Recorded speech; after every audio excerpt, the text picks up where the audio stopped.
There's a Bible prophecy of the Dead Sea, and most Christians don't even know it. Let me take you to Israel.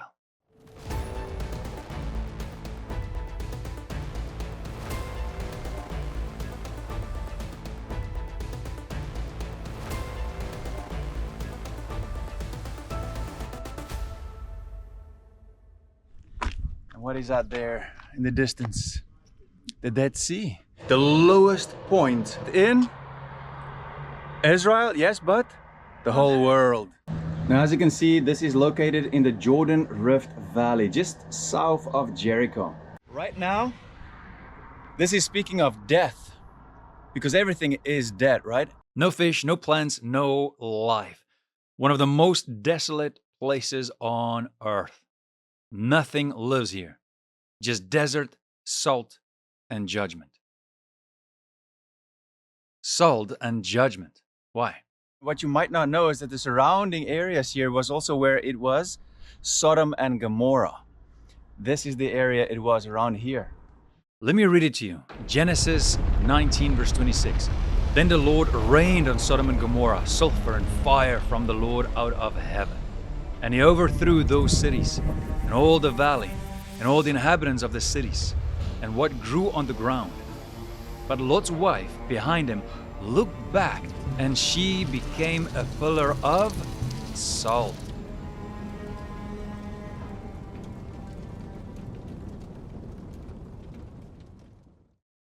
When you stand there, you can feel it. God's judgment. There's no life. The Dead Sea, but of course, his judgment on Sodom and Gomorrah in that area. It's also interesting to me that even though she wasn't supposed to, Lot's wife, she turned around and she looked, and God punished her, turned her into a pillar of salt. So it's interesting to me when I'm standing there looking at the Dead Sea that there's just salt.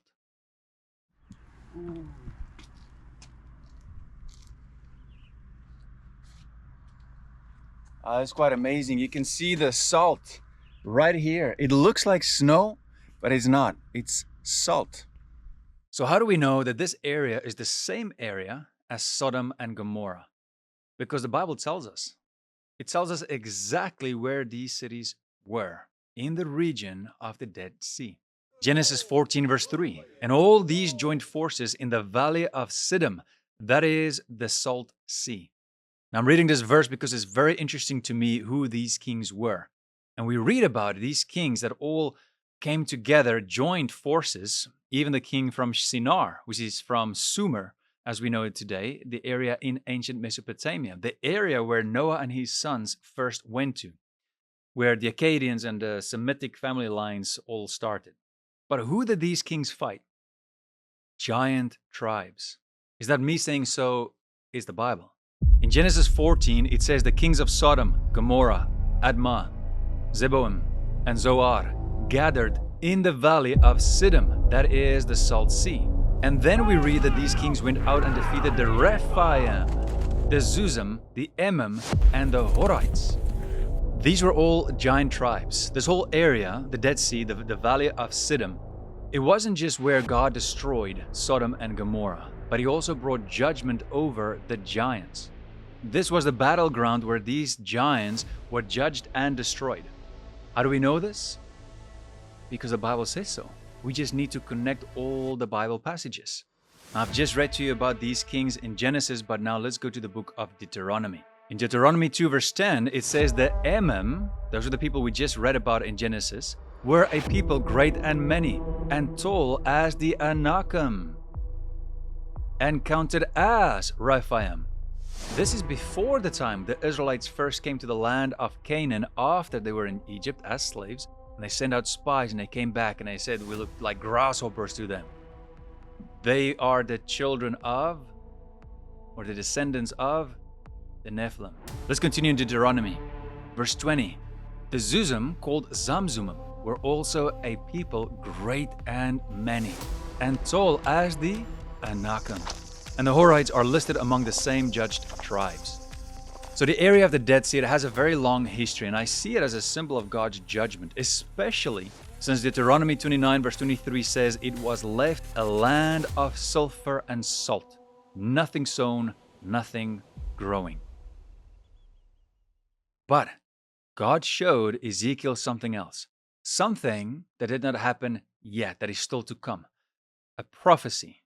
It is now dead, but when we read the prophecy of Ezekiel, we know that from the temple in Jerusalem, the new temple, there will be a river that will flow, bringing life into the Dead Sea.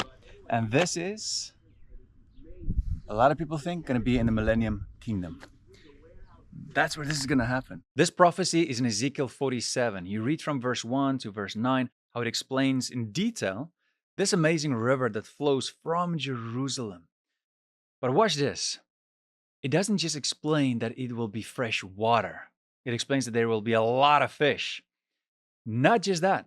It says in verse 10, fishermen will stand beside the sea, from Gedi to Eglaim. It will be a place for the spreading of nets. Its fish will be of very many kinds, like the fish of the great sea.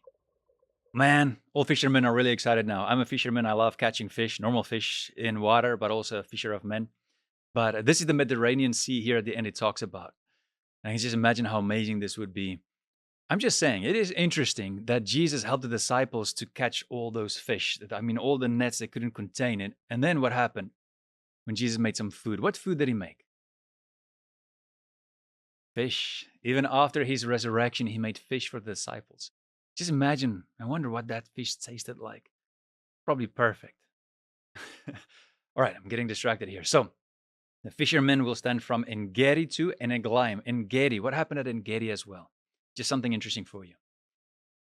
Who were hiding in the caves from Saul? David. This is where this happened. Gedi Nature Reserve. Now, this is the area where he was hiding from Saul.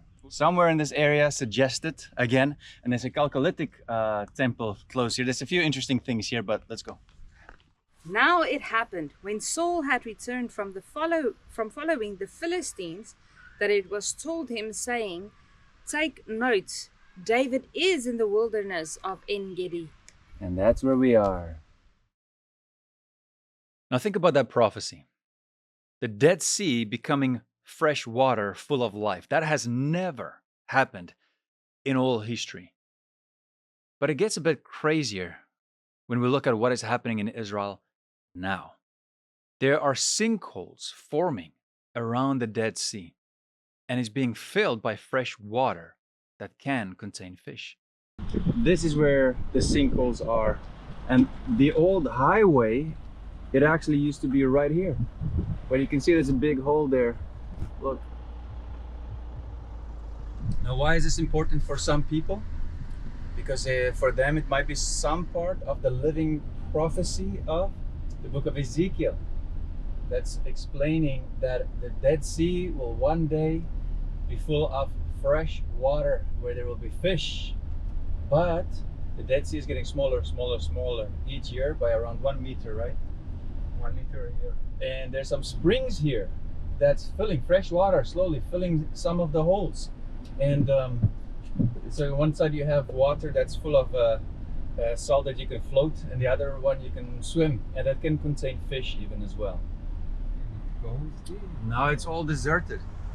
And why are the sinkholes there? What happened? What happened? Because of the recession of the Dead Sea, so the water exposed the land. Part of the land is a combination of soil and salts. As soon as the rains comes, it starts to dissolve the salts in the soil, creating a hollowed area underneath the ground, which underneath caves, which you cannot see, and suddenly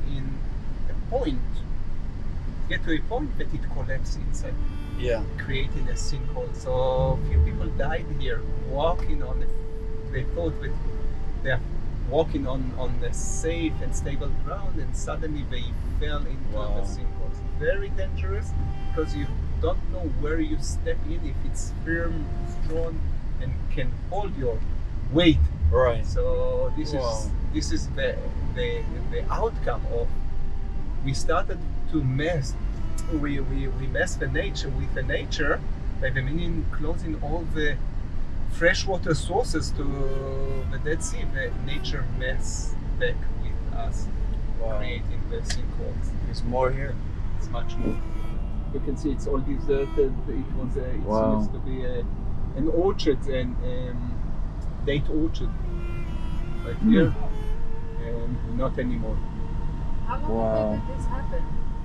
In the last 30, 40 years.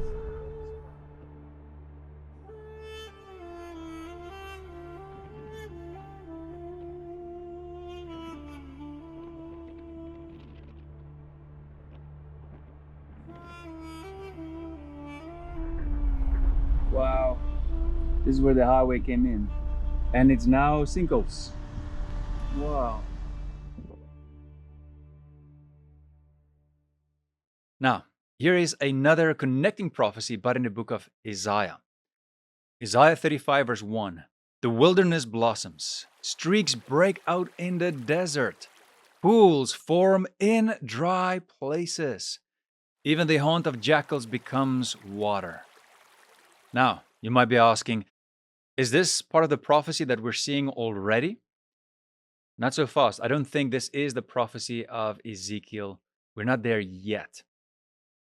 I believe that this will happen in the Millennium Kingdom, where Jesus will come and establish his 1,000-year rule on earth. How do I know this? The Bible tells us. When you read Ezekiel 40 to 48, it's a single prophetic section. It describes a new temple, new sacrifices, a new priesthood, a river flowing from the temple, new land divisions for the tribes, and of course, a healed Dead Sea.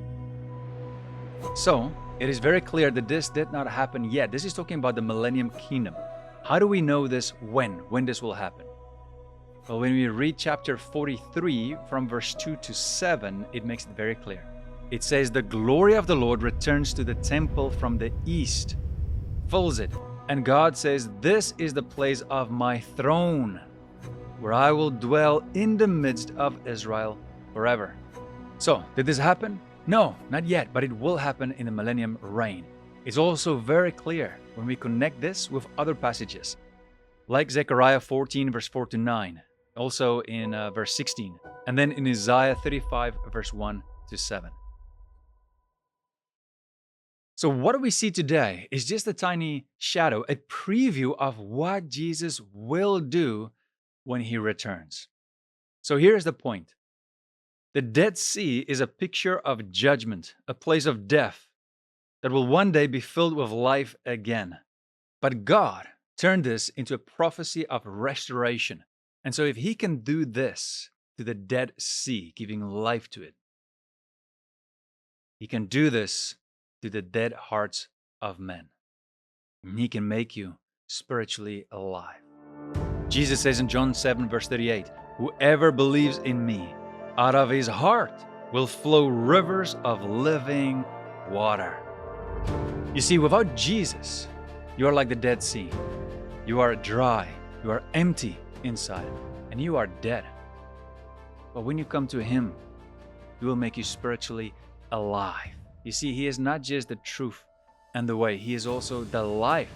The life is a person, it is Jesus, and he gives you spiritual life.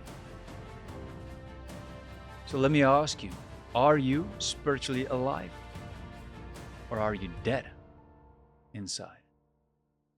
Join me and my team at DLM Christian Lifestyle on our tour of Israel in 2026.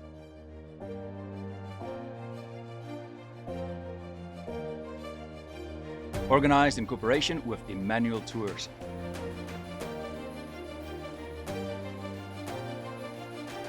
Contact us today because space is limited.